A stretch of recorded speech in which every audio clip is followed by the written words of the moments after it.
আজকে যে জাজমেন্টটা আমাদের অ্যাপিলেট ডিভিশনের কার্যতালিকার 1 নম্বর আইটেম ছিল, সেটা ছিল 71 সালের মানবতা বিরোধী অপরাধের একটা বিচার। 2010 সালে আমাদের যে ট্রাইব্যুনালটা গঠন করা হয়েছিল তৎকালীন সরকার, সেই ট্রাইব্যুনালে এটার বিচার হয়েছিল এবং সেটি আইসিটি বিডি নাম্বার 3 2014 মামলার নাম্বার ছিল। এই কেসটার মধ্যে 3 জন আসামি ছিল, শেখ সিরাজুল হক মাস্টার, খান আকরাম হোসেন, আব্দুল লতিফ তালুকদার। তো আব্দুল লতিফ তালুকদার ওই বিচারের সময় তিনি মারা গেলেন, তার প্রসিডিংটা অ্যাভয়েড হয়ে গেল। আর সিরাজুল হক মাস্টার তিনিও একজন রাজাকার ছিলেন, তো তিনি সাজা ওই জাজমেন্ট হওয়ার পরে তিনিও সম্ভবত মারা গেছেন। আর খান আকরাম হোসেন তার আমাদের ইন্টারন্যাশনাল ক্রাইমস ট্রাইব্যুনাল অ্যাক্টের 3(2) small a, small g and small h, এই 3টে সেকশনে চার্জ গঠন করা হয়েছিল। সেভারাল চার্জ ছিল, একটা আমাদের চার্জ নাম্বার 7 যেটা ছিল, that is under section 3(2) small a, g and h, read with section 4(1) of the International Crime Tribunal Act 1973 এই অভিযোগগুলো তার বিরুদ্ধে প্রমাণ হয়েছিল। তখন তৎকালীন ট্রাইব্যুনাল তাকে কনভিক্ট করে এবং টিল হিজ ন্যাচারাল ডেথ, যতদিন তিনি বেঁচে থাকবেন জেলখানায় ততদিন পর্যন্ত তিনি জেলে থাকবেন, এরকম একটি সাজা হয়েছিল। তারপরে সেটি তারা আপিল ফাইল করেছিলেন। আপিলটা আমি দায়িত্বভার গ্রহণ করার আগেই সেই আপিলটা শুনানি হয়েছিল। আমি শেষাংশে গতকালকে আইসিটির পক্ষে আমি আর্গুমেন্ট করেছি। আমাদের আর্গুমেন্টের জায়গাটা ছিল এই কেসটায়, সেটা আমাদের প্রসিকিউশন কেসটা ছিল যে জনৈক ফ্রিডম ফাইটার ফজলুর রহমান, তিনি বাগেরহাটের তেলিগাতি নামক একটি জায়গায় তিনি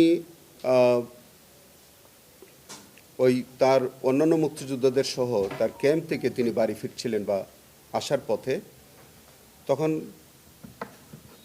এই রাজাকার যারা শেখ সিরাজুল হক মাস্টার, আকরাম হোসেন, লতিফ তালুকদার সহ অন্যরা, তারা তাকে ক্যাপচার করে নেয় রাস্তায়, তাকে একটা বাজারের মধ্যে নিয়ে যায়। সেখানে আকরাম হোসেন প্রথম গুলি করে এবং অন্যান্যরাও তাকে গানশট করে, সেটা তাকে ওখানে হত্যা করা হয়। পরে তার ডেড বডিটা একটা খালের মধ্যে ফেলে দেওয়া হয়। এটা আমাদের prosecution case. In support hour এই এলিগেশনের সপক্ষে 4 জন লাইভ উইটনেস, যারা আই উইটনেস আমরা বলি, যে 4 জন আই উইটনেসকে পরীক্ষা করা হয়েছিল। 4 জন সাক্ষী ক্যাটাগরিক্যালি তাদের এই অভিযোগটাকে সমর্থন করেছে এবং 4 জনই বলেছে যে তাদের সামনে তারা দেখেছে যে তাকে গুলি করে হত্যা করতে দেখেছে এবং তারা পরবর্তীতে ভয়ে ওখান থেকে চলে গেছে, এরকম সাক্ষী ছিল। এবং বিচারকালে এই 4 জন সাক্ষী ডকে এই খান আকরাম হোসেনকে আইডেন্টিফাই করতে পেরেছে। ডিফেন্সের একটা প্লি তারা নিয়েছে যে এই খান আকরাম প্রকৃত রাজাকার যে আকরাম, তিনি সেই ব্যক্তি না, এরকম একটা প্লি তারা নিয়েছিল। কিন্তু কালকে তাদের কনসাস স্টেটমেন্ট থেকে আমি দেখিয়েছি এটা, যে তারা কনসাস স্টেটমেন্টের প্যারাগ্রাফ 7-এ তারা নিজেরাই স্বীকার করেছে যে আসলে 2 জন আকরাম ছিল, সেপারেট, দে আর সেপারেট আকরাম। সো এখানে আইডেন্টিফিকেশনের কোনো প্রশ্ন নাই। আমরা পরিষ্কার করে বলেছি যে আমরা এখানে যে খান আকরাম শুনলেন, he was actually accused in this case, আর তারা যে আকরামের কথা বলতে চায় সেই আকরাম থাকতে পারে, একই নামে 2 জন আকরাম থাকতে পারে, কোনো আইনগত তো সমস্যার কিছু নাই। তো যেহেতু ডকে এই খান আকরামকেই শনাক্ত করেছে প্রত্যেকটা ফ্রিডম ফাইটারের সাক্ষী, তারা প্রত্যক্ষদর্শী ছিল, তারা আইডেন্টিফাই করেছে এবং কেসটা আমরা মনে করি যে এটা যথাযথভাবেই রাষ্ট্রপক্ষ মানে চিফ প্রসিকিউটরের পক্ষ থেকে এটা প্রমাণ করতে সক্ষম হয়েছিল। গতকালকে তা যেটা একটা আইনগত আলোচনায় যেটা আমাদের আজহারুল্লাহ সাহেবের কেসে যে পয়েন্টটা তারা সেটেল করেছে আমাদের অ্যাপিলেট ডিভিশন ইতোমধ্যে, যে যে ওয়াইড স্প্রেড অথবা সিস্টেমেটিক ক্রাইম, এই অফেন্সটা ওয়াইড স্প্রেড বা সিস্টেমেটিক ক্রাইমের মধ্যে আসবে কিনা। যদিও আপনারা জেনে থাকবেন যে এটা ইতিমধ্যে আমাদের 24 সালে কিন্তু এই অংশটা আইনের এই ব্যাখ্যাটাই আমাদের পূরণ করার জন্য আমাদের একটা আইন সংশোধন হয়েছে। এখন ওয়াইড স্প্রেড বা সিস্টেমেটিক ক্রাইমের এই অংশটা আমাদের আগের যে সেকশনটা ছিল 3(2) এর মধ্যেই এটা কিন্তু অ্যামেন্ডমেন্ট হয়ে গেছে। তখন ওটা ছিল না, কিন্তু সেটা আব্দুল কাদের মোল্লার জাজমেন্টে আমাদের তৎকালীন চিফ জাস্টিস হু ওয়াজ অথর জাজ, তার জাজমেন্টে তিনি বলেছিলেন যে ওইটা ওয়াইড স্প্রেড বা সিস্টেমেটিক ক্রাইমের ওইটা প্রয়োজন হবে না, যে অফেন্সটা আছে সেটা ওইটার আওতায় আসবে। কারণটা আমি ব্যাখ্যা করে বলি আপনাদেরকে। বিষয়টা হচ্ছে 71 সালে রাজাকার বাহিনী যেটা গঠন করা হয়েছিল, আমি মনে করি যে আমি ভবিষ্যতে যদি এরকম কেস হয় আমি এই ব্যাখ্যাটা আমি আদালতের সামনে আমি তুলে ধরতে চেষ্টা করব। আমি গতকালকেও আমি বলেছি সেটা, যে এই যে ওয়াইড স্প্রেড বা সিস্টেমেটিক ক্রাইমের যে প্রসঙ্গটা আনা হয়, 71 সালের মানবতা বিরোধী অপরাধের সবটাই সিস্টেমেটিক এবং ওয়াইড স্প্রেড অ্যাটাক বা ক্রাইম ছিল। কেন ছিল? তখন 71 সালে রাজাকার বাহিনী একটা গঠন করা হয়।